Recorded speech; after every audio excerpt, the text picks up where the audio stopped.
Yang berbahagia Datuk Haji Suhaimi Muhammad Ghazali, Pengerusi LPPKN, Yang berusaha Tuan Haji Abdul Syukur Abdullah, Ketua Pengarah LPPKN, Yang berbahagia Profesor Dr. Cik Rohana Issa, Dekan Fakulti Perniagaan dan Ekonomi Universiti Malaya, yang dihormati Dr. Osa Tokelson, Perwakilan Tetap United Nations Population Fund UNFPA Malaysia, yang berusaha Encik Hairi Fazli Muhammad Akhir, Timbalan Ketua Pengarah Dasar LPPKN, merangkap pengurusi Persidangan Kependudukan Kebangsaan 2022.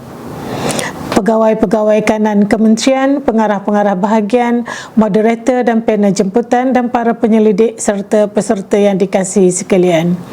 Assalamualaikum warahmatullahi wabarakatuh. Salam sejahtera dan salam kekeluargaan. Alhamdulillah. Terlebih dahulu saya ingin memanjatkan rasa syukur kehadrat Allah Subhanahu wa taala kerana dengan limpah kurnianya dapat kita bersama-sama hadir dalam persidangan kependudukan kebangsaan 2022 pada hari ini. Terima kasih dan setinggi-tinggi penghargaan juga saya ucapkan kepada yang berbahagia Datuk, Doktor, tuan-tuan dan puan-puan yang hadir.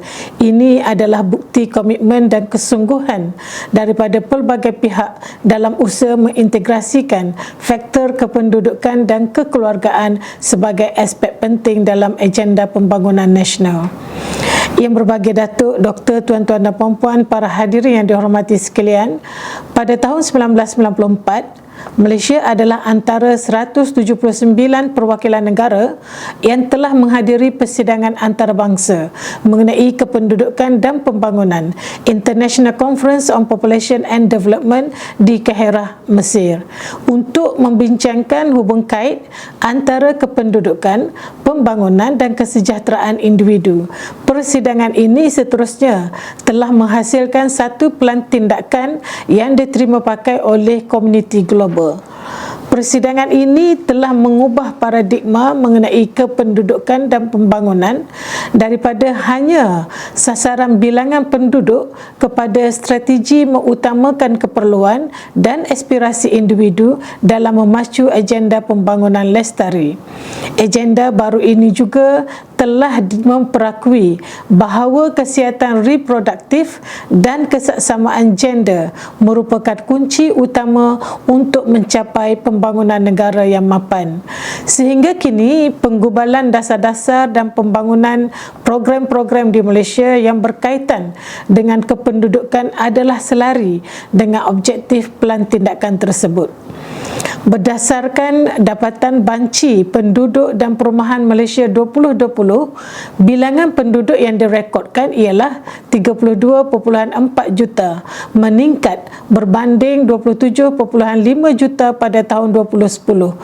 Meskipun bilangan penduduk bertambah saban tahun, namun kadar pertumbuhan tahunan penduduk dijangka akan kekal menurun sehingga mencecah paras 0.7% pada tahun 2050. Keadaan ini banyak dipengaruhi oleh penurunan dalam kadar kesuburan jumlah total fertility rate bagi wanita dalam umur reproduktif mereka. Kadar kesuburan jumlah iaitu KKJ atau Total Fertility Rate TFR merujuk kepada bilangan anak yang akan dilahirkan sekiranya seseorang wanita terus hidup hingga akhir tempoh umur reproduktifnya antara umur 15 hingga 49 tahun.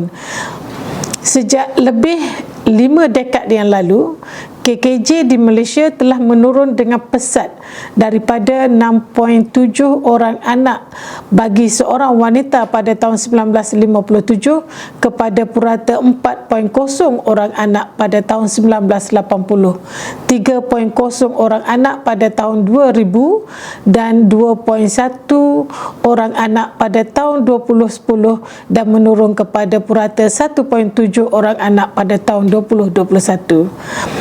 Antara faktor utama penurunan KKJ adalah disebabkan penangguhan perkahwinan atau berkahwin lambat yang menyebabkan tempoh reproduktif menjadi lebih pendek, kecenderungan untuk mempunyai saiz keluarga yang kecil atas pelbagai punca seperti kemampuan keuangan dan masalah ketidaksuburan atas sebab kesihatan. Penurunan kadar kesuburan ini sekaligus mempercepatkan proses penuaan penduduk di Malaysia dan dijangka 15% penduduk Malaysia adalah berusia 60 tahun ke atas pada tahun 2030. Jika kadar kesuburan ini terus menurun dan tiada intervensi diambil bagi menangani keadaan ini, penduduk Malaysia dijangka akan mencapai jumlah maksimum penduduk seramai 46 juta orang pada tahun 2071 sebelum mengalami penguncupan penduduk pada tahun 2072, di mana dijangkakan tiada pertambahan jumlah penduduk dan kekurangan sumber tenaga kerja akan menjadi lebih serius pada generasi yang akan datang sehingga menjejaskan pembangunan negara. Bagi cabaran semasa yang bersifat lebih mikro, iaitu di peringkat institusi keluarga, sistem sokongan sosial menjadi faktor utama yang mempengaruhi golongan muda hari ini. Tuntutan pekerjaan golongan muda, kemampuan keuangan dan keputusan untuk merancang saiz keluarga sedikit sebanyak mempengaruhi keputusan untuk berkahwin dan juga untuk mempunyai anak yang lebih ramai. Selain itu, terdapat pasangan yang dikenali sebagai keluarga komuter yang merujuk kepada pasangan berkahwin tetapi perlu tinggal berjauhan disebabkan faktor tempat kerja. Perkara ini perlu ditangani dengan baik kerana salah seorang terpaksa mengambil tugas tambahan apabila perlu menguruskan keluarga dan menjaga anak bersendirian. Kerajaan komited melalui dasar inisiatif-inisiatif dan program-program yang dilaksanakan oleh pelbagai kementerian dan agensi untuk menangani isu-isu ini. Terkini, Unit Perancangan Ekonomi (EPU) sedang membangunkan agenda negara menua yang akan menghasilkan blueprint yang akan dilaksanakan secara kolektif dan sistematik mengikut bidang seperti keuangan, ekonomi dan lain-lain untuk menangani isu penuaan penduduk di Malaysia. Selain itu, KPWKM sendiri sedang membangunkan rang undang-undang warga emas bagi menjamin kesejahteraan dan melindungi kebajikan warga emas di negara kita. Pelbagai bantuan turut diberikan dalam bentuk keuangan dan sebagainya kepada kumpulan sasar yang bersesuaian seperti bantuan warga emas yang diberikan secara bulanan oleh Jabatan Kebajikan Masyarakat, khidmat bantu di rumah KBDR yang melibatkan sukarelawan JKM untuk membantu warga emas atau OKU yang kurang berkemampuan dalam menjalani kehidupan seharian mereka di rumah. JKM turut menyediakan perkhidmatan membawa warga emas yang tinggal berseorangan atau dengan keluarga yang kurang berkemampuan untuk mendapatkan pemeriksaan dan rawatan kesihatan di hospital atau klinik kesihatan sama ada yang disediakan oleh pihak kerajaan atau pihak swasta melalui unit penyayang warga emas. Selain itu, kita juga mempunyai pusat aktiviti warga emas (PAWE) di seluruh negara yang menjadi tempat aktiviti bagi warga emas dalam mempromosikan penuaan sihat dan sejahtera. Kerajaan juga menyediakan peruntukan untuk pengoperasian pusat jagaan dan institusi untuk warga emas seperti di Rumah Seri Kenangan, Rumah Ehsan dan Desa Bina Diri. Apa yang saya nyatakan ini adalah contoh-contoh inisiatif oleh kerajaan dalam menangani isu penuaan penduduk di Malaysia. Kita sedar bahawa agenda kependudukan negara seharusnya ditangani dengan kerjasama semua pihak. Sehubungan itu, kerajaan sangat mengalu-alukan lebih banyak lagi penemuan-penemuan penyelidikan terutama dalam bidang kependudukan dan kekeluargaan untuk dijadikan input bagi kita membangunkan dasar, membuat intervensi dan membangunkan program yang berasaskan bukti, evidence-based policy making yang benar-benar berkesan.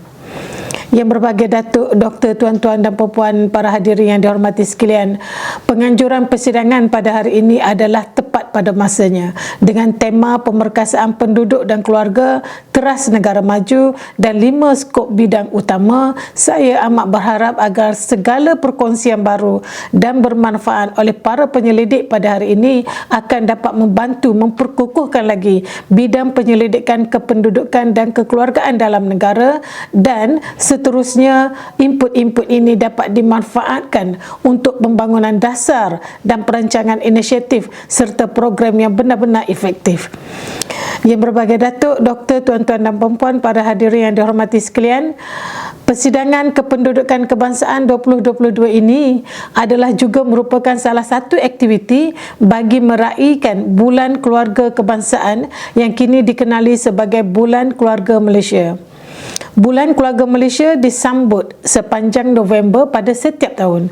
Di kesempatan ini saya ingin mengucapkan selamat menyambut Bulan Keluarga Malaysia 2022 dengan tema Kasih Keluarga Malaysia. Akhir kalam, saya ingin mengambil kesempatan sekali lagi mengucapkan tahniah dan terima kasih kepada pihak penganjur daripada Lembaga Penduduk dan Pembangunan Keluarga Negara LPPKN, Universiti Malaya, United Nations Population Fund Malaysia. Thank you Dr. Osa for your continuous commitment dan semua yang terlibat secara langsung serta tidak langsung dalam menjayakan persidangan pada hari ini. Dengan lafaz Bismillahirrahmanirrahim, saya dengan ini merasmikan persidangan kependudukan kebangsaan 2022. Sekian, wabillahi taufiq wa hidayah. Wassalamualaikum warahmatullahi wabarakatuh. Terima kasih.